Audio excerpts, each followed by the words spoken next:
Hi guys, this is Kimberly Siva at Mixed Space Technologies, and today let's create your first intent with Mixed Space Lexicon. So we've already installed the Lexicon and Watson SDKs. Let's go ahead and create a folder for our intent. Today we're going to be working on changing colors. So we make a folder, and now we go to Create, Lexicon, Intent. We'll name this Change Color. Okay, our intent is an asset, and we configure it here in the inspector. So let's give it a name. We'll use change color again, no spaces. We'll use the default namespace, but you're welcome to change this. Let's start by thinking about our phrases we want to use. How about make this one blue, make that one red, and then maybe eventually multi-part. Make this red and that pink, and maybe they shouldn't all start with make. Change this to yellow. Okay, and you can add more. Let's add our required entities. So we need selection. You see the this and the that here. Those are selection entities. We already have one of those. And of course we need a color entity to know what color they want to change it to. We can take a quick look at these. Selection is this, that, you, him, her. So, change this one to red, make you red and you blue, phrases like that. We can look at our color entity. You've seen this before. It's just a bunch of entity values and their bindings. Okay, let's go back here. You can see that we've already auto-generated one script, and this is our strings file. So every intent has a strings file that has strings for the entities that are part of it, and then all the values for those entities. And you use these strings when writing your scripts. Okay, this looks great. I think it's set up. So now we're going to click the Create Action button. And this creates two more things for us. It creates the action that we're actually going to fill out. This process method is what you have to implement. And it attaches that to a prefab. There we go, it just got attached. So that script is attached to this prefab object, which is what is dropped in this slot here. Because with an asset, you can't unfortunately just drop a script. It has to be attached to a game object.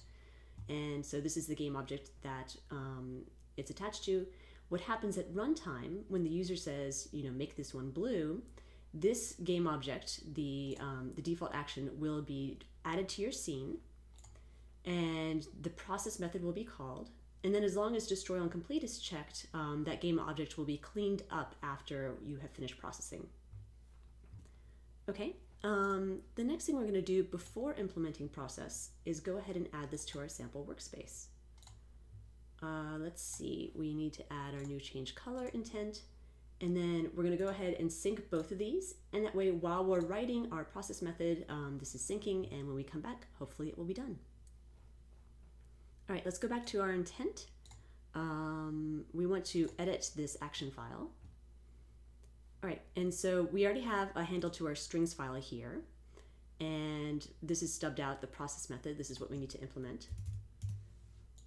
We're going to need to grab two matches. We have that selection entity and the color entity. So we want our selection match and our color match.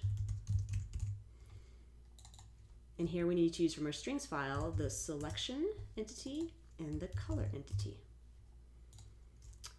And we're guaranteed that both of these matches will be available because here we made them required entities. If they were optional entities, we would need to null check, but we know that they're going to be there. All right, so let's go ahead and grab that color out of the color match. To do that, we do color match dot entity value dot get binding, and we know it's of type color, and this get binding is just a safe way to basically cast to that type. It'll check to see, is this actually the type we're expecting? If not, it will generate a warning. Okay, great. Now we know we have a selection match. We know the user said a word like this or that, but we don't have a guarantee that there was actually an object under the pointer when they said that. So let's do a null check here. If selection match dot focus selection is not null, then we know we have a focus selection.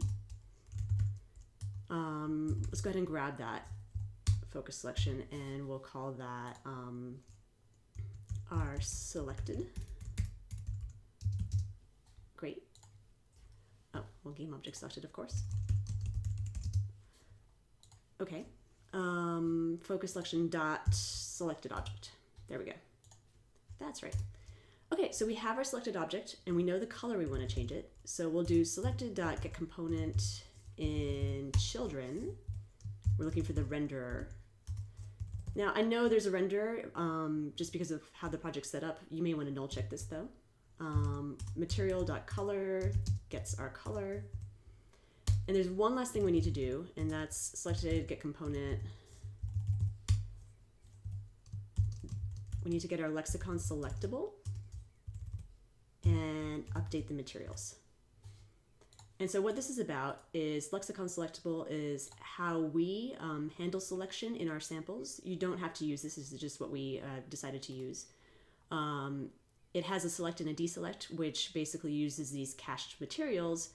And since they're cached, we need to update their colors if the user changes the color. Okay, great. So that's all there is to that. Let's go see if our update has completed. It has. They're both available. And so now that's all we have to do. We've added the intent to the workspace. The workspace is here attached to our runtime, so now we can use it. Okay, create a red cube here. Make this one blue. Create a green sphere here. Make this one pink. Okay, so it worked. You've created your first intent.